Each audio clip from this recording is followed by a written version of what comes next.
M के times news में आपका स्वागत है। मैं हूं एम के आजाद। आज हम बात करेंगे कि केंद्र की मौजूदा सरकार और सुप्रीम कोर्ट के बीच क्या टकराव होते चले जाएगी। क्या सिर्फ एक वानगी थी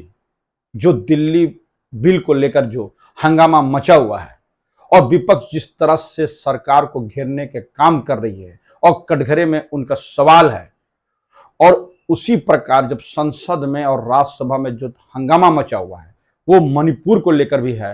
और दिल्ली के विधेयक जो बिल है उसको लेकर जो हंगामा मचा है, और इसी बीच में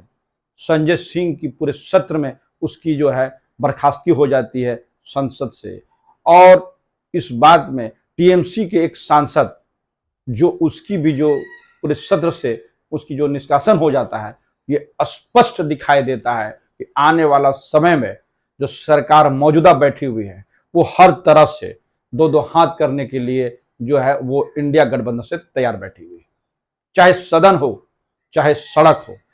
मौजूदा सरकार जो है और विपक्षियों का जो लड़ाई है वो घमासान जो है होता हुआ दिखेगा।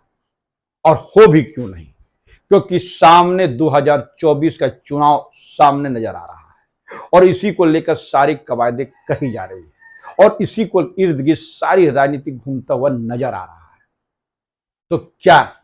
जो व्यवस्थाएं सुप्रीम कोर्ट ने दिल्ली सरकार को ले गई या उसके लिए जो दलीलें पेश की, उनका जो नजीर पेश हुआ, क्या वो सिर्फ चंद दिनों के बाद ही क्या केंद्र की मौजूदा सरकार को यह पचने नहीं लगा कि आनन फानन में उन्होंने जो विधेयक बिल लाया है और उसको लेकर हंगामा मच गया है, वो तो होना ही था। तो क्या सुप्रीम कोर्ट के आदेश के विरोध में सरकार कोई कवायदे कस रही है? क्या यह केंद्र सरकार की मौजूदा केंद्र सरकार की एक मैसेज है सुप्रीम कोर्ट को कि सुप्रीम कोर्ट कोई फैसले करे तो पार्लियामेंट उसको बदल सकता है? क्या यही मैसेज सुप्रीम कोर्ट के मौजूदा जो है न्यायाधीशों को देने के प्रयास है? इसको लेकर भी राजनीतिक गलियारों पर चर्चा का विषय बना हुआ है। तो क्या आने वाला समय में मौजूदा सरकार और सुप्रीम कोर्ट के बीच में या कोर्ट के बीच में कोई टकराव की स्थिति बनते चले जाएगी? दोनों एक दूसरे की सीमाओं के आगे चलते चले जाएंगे? इसको लेकर भी कई लोग राजनीतिक परिदृश्य में नजर रखने वाले, राजनीति पर पैठ रखने वाले लगातार कहते चले जा रहे हैं। जी हाँ, तो जो मौजूदा सरकार ने जिस तरह से दिल्ली विधेयक के लिए उन लोगों के भी पांव पकड़ लिए जिसका पांव पकड़ने से वो कतराते रही है। और याद कीजिए, नवीन पटनायक को लेकर जब विधानसभा के चुनाव हुए और नरेंद्र मोदी ने जिस तरह से नवीन पटनायक को कटघरे में खड़ा किया, भ्रष्टाचार का उनकी सरकार को संज्ञा दी, और तमाम प्रयासों के बाद भी उड़ीसा में भारतीय जनता पार्टी का परचम तो बिल्कुल नहीं लहराया। उसके बाद जो टकराव की स्थिति दूसरे राज्यों से और दूसरे दलों से होते चली गई, जो इस वक्त में ना यूपीए के गठबंधन में थी और ना एनडीए गठबंधन में है, ये सारे लोग अलग थलग पड़ने वाले अचानक मौजूदा सरकार के समर्थन में दिल्ली विधेयक को लेकर क्यों आ गई? क्या वाईएसआर जो कांग्रेस है, जो सरकार वहां पर मदद करने के लिए तैयार बैठी है, यानी उसकी जो सांसद है जो तैयार हो गई, क्या इसके पीछे कोई गणित भाग है या इसके पीछे कोई लालच थी, कोई एजेंडा था जो उनको लागू करवाना था केंद्र सरकार से, और केंद्र सरकार उसमें कुंडली मार के बैठी हुई थी? जी हाँ, इसी बात को लेकर चर्चाएं तो गर्म होती है और शक करने वाला राजनीति में ये लोग शक तो जरूर करते हैं कि कोई ना कोई मैटर है, लेकिन इतनी आसानी से कोई बात तो पर्दे से बाहर आती नहीं है, क्योंकि राजनीतिक जो तिकड़म है और पर पैतरे है उसको समझना आम जनता को तो बड़ा कठिन मालूम होता है, लेकिन जो राजनीति पे पैठ रखने वाले हैं वो अलग से कुछ न कुछ देख लेते हैं। जी हाँ, तो याद कीजिए, सिर्फ और सिर्फ यही बात आके खत्म तो नहीं होती है। सुप्रीम कोर्ट ने जब परिसीमन को लेकर जम्मू कश्मीर पे जो नजीर पेश की, ने जो ऑर्डर दिया, उस ऑर्डर पर अगर गौर किया जाए तो पार्लियामेंट में जो बात उठी कि दूसरे राज्य भी इससे बचेंगे नहीं, ये इस हवा को जो है हवा मिलता हुआ नजर आ रहा है। तो ये स्पष्ट है, तो समझने की जरूरत है कि संजय किशन कौल और जस्टिस ओका ने जो बातें पेश की थी, यानी उसके जो ऑर्डर आए थे, वो जो केंद्र की शक्तियों को जो परिभाषित किए, वो जो इस बात की ओर इशारा करता है कि भविष्य में होने वाले दूसरे राज्यों में भी इसके असर होंगे, यानी दूसरे राज्य भी संभव है कि केंद्र शासित प्रदेशों में बदल जाए। इसकी शंका विपक्ष के लोग पार्लियामेंट में भी उठाए और संभव है कि वो सड़क में भी इस बात को उठाते हुए नजर आएंगे। तो पहले समझ लीजिए कि उस परिसीमन में कहा क्या गया था, उस परिसीमन को लेकर कोर्ट के आदेश क्या थे। कोर्ट ने स्पष्ट कहा कि संसद को तो यह अधिकार है कि वो राज्य का गठन कर सकती है, किसी को भी केंद्र शासित में बदल सकती है, उनकी राज्य की जो सीमाएं हैं, उनके क्षेत्र है, उसको बदल सकती है, वो नामों को भी बदल सकती है। जी हाँ, जब ये सुप्रीम कोर्ट के 2 जज की खंडपीठ ने इस बात का फैसला जो है जम्मू कश्मीर के परिसीमन को खारिज करते हुए जो कही, इसी बात को लेकर विपक्षियों का आज हंगामा मचा हुआ है और इसी बात को लेकर जो राजनीतिक गलियारों पर चर्चा का विषय जो है वो गर्म। जी हाँ, तो सुप्रीम कोर्ट के इस फैसले से पहले 2018 के एक फैसले को भी, जिस पर पूरे हंगामा मच गया था, एसी एसटी एक्ट को लेकर, उन्होंने कहा था सुप्रीम कोर्ट में, जब यू ललित साहब जब चीफ जस्टिस हुआ करते थे, उस वक्त के कुछ ऑब्जर्वेशन आए थे, उसको पढ़ने की और समझने की जरूरत है। उस वक्त में एससी एसटी के लोग जो पूरे देश में हंगामा मचा दिए और करोड़ों रुपए के जो संपत्ति का नुकसान हुआ और बड़ा आंदोलन बनता चला जा रहा था। उस वक्त में यही कहा गया था कि एससी एसटी एक्ट में बिना सुपरविजन के केस लॉज नहीं होंगे, यानी बिना उसके बड़े अफसरों के आदेश के बिना एफआईआर लॉज नहीं होंगे। जी हाँ, यानी बड़े अधिकारी जब तक इसका सुपरविजन नहीं कर ले तब तक एससी एसटी का केस दर्ज नहीं होगा। सुप्रीम कोर्ट ने कहा कि जो बात सामने आ रही है कि एससी एसटी एक्ट का जो दुरुपयोग हो गया, उस दुरुपयोग से बचने के लिए इससे बढ़िया ऑर्डर और नहीं हो सकता। जी हाँ, उसके बाद जम्मू कश्मीर के परिसीमन पे जो कोर्ट आई, तो चलिए अभी हम लोग बात कर रहे थे कि कोर्ट के उस फैसले का जो दिल्ली सरकार को इस अधिकार से वंचित नहीं की थी, जिसमें कहा था कि चुनी हुई सरकार को ये अधिकार मिलना ही चाहिए कि वो अधिकारियों को ट्रांसफर पोस्टिंग कर सके, क्योंकि यही तो अधिकार है कि अधिकारियों को अपने चंगुल में लाया जाएगा, उससे वो काम करवाया जाएगा जो चुनी हुई सरकार करवाना चाहती है, और निष्क्रिय या उनके आदेश को अवहेलना करने वाले न पे। लेकिन कौन सी ऐसी बात है अचानक कि केंद्र की शासन में बैठी हुई नरेंद्र मोदी और अमित शाह की जोड़ी ने इस दिल्ली के इस तिकड़म को रोकने के लिए जिस तरह से बिल लाया, वो बड़ा महत्वपूर्ण है। इस बिल में बताया जाता है कि मुख्यमंत्री तो सुपर बॉस होंगे, लेकिन उसके साथ 2 अधिकारी होंगे जो केंद्र से भेजे हुए अधिकारी होंगे,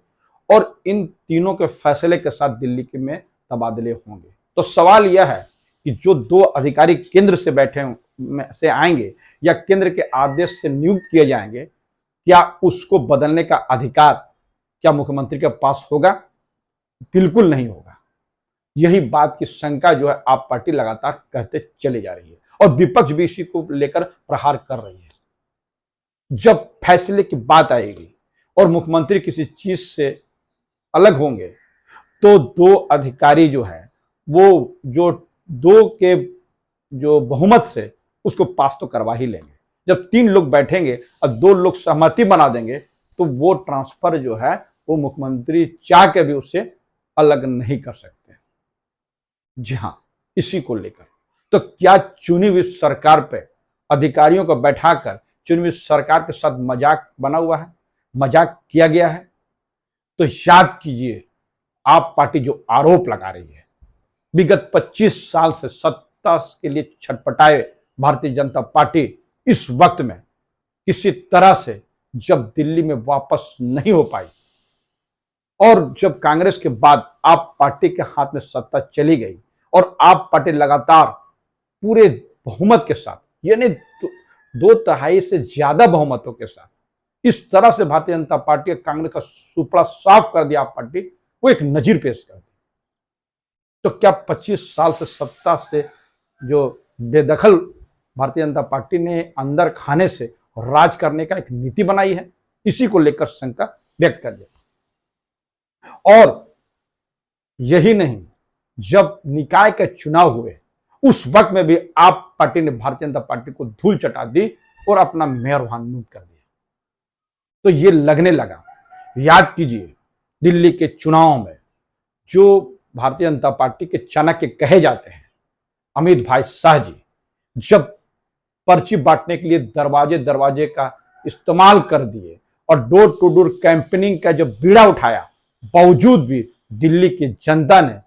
आप पार्टी को वहां पर फिर वापस करवाया। उस वक्त में ये लगने लगा कि तमाम प्रयासों के बावजूद भी भारतीय जनता पार्टी के लिए दिल्ली में शासन, दिल्ली का राज्य में शासन दूर की कौड़ी साबित होने वाली है। जी हां, इसी के बाद ये कवायद की गई है। ऐसी राजनीतिक गलियारों पर चर्चा का विषय बना हुआ। तो जिस बात को लेकर पार्लियामेंट में शक किया गया कि आने वाला समय में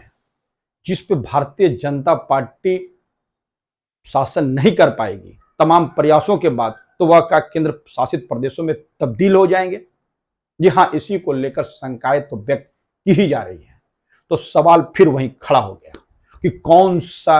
राज्य है, यानी कौन ऐसा राज्य है जहां पर भारतीय जनता पार्टी संभव है तो ऐसा कर सकती है। ऐसे राजनीतिक गलियारों पर चर्चा का विषय है। और शक करने वाला राजनीतिक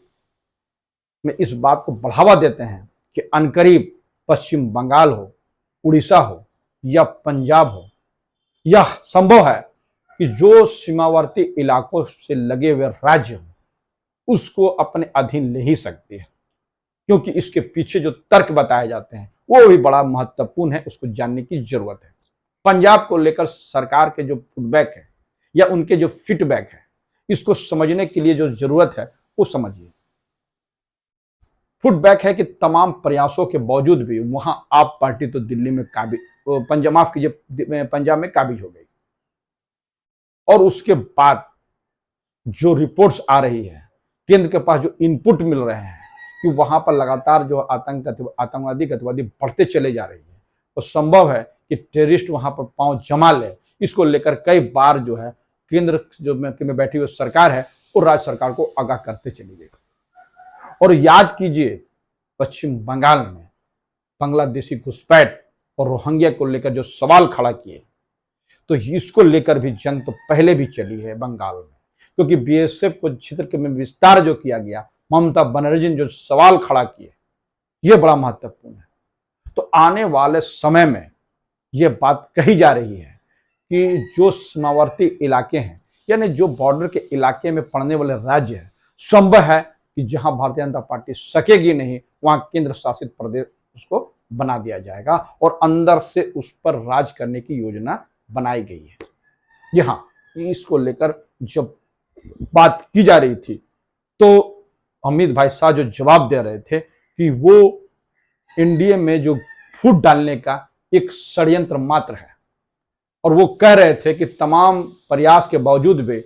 एनडीए में जो इस तरह के बात बोलकर जो समर्थन में आई पार्टियां हैं उसको भड़काने का काम विपक्ष कर रही है।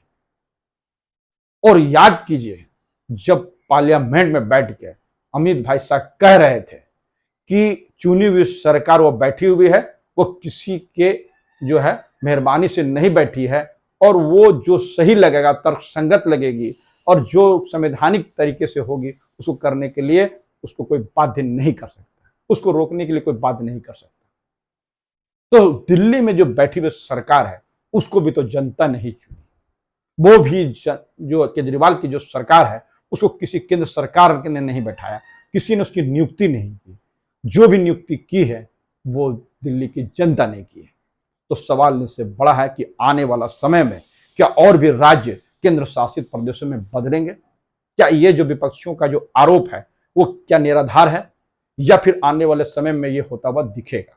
क्योंकि जम्मू कश्मीर भी जो है वो राज्य से केंद्र शासित प्रदेशों में बदल गई। और याद कीजिए केंद्र की जो शक्तियां हैं वो 356 को लेकर भी जो सवाल खड़ा की जा रही है, तो सबसे ज्यादा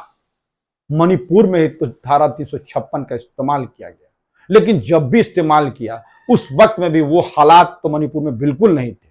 जब धारा 356 का इस्तेमाल किया। बताया जाता कि अब तक भारत में सबसे ज्यादा 356 का इस्तेमाल किसी राज्य में हुआ है तो वो मणिपुर में है। जी हाँ, 10 बार बताया जाता है। तो सवाल है कि जब 356 लगाने की बात होनी चाहिए उस वक्त में केंद्र सरकार इसको नहीं लगा रही, तो आने वाला 2024 चुनाव के बाद ये सारी कवायदी की जाएगी, इस बात के राजनीतिक चर्चाएं गर्म है। यानी जो भी केंद्र शासित प्रदेश बनाए जाएंगे जहां भारतीय जनता पार्टी सत्ता में नहीं आएगी, ये सारे शक जो है वो 2024 के बाद नजर आएंगे। ये भी बात जो है इंडिया गठबंधन वाले कहते हुए नजर आए।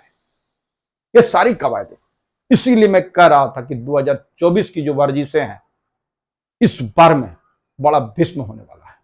क्योंकि एक तरफ इंडिया गठबंधन एक मजबूत विपक्ष के रूप में इस वक्त में उभरी है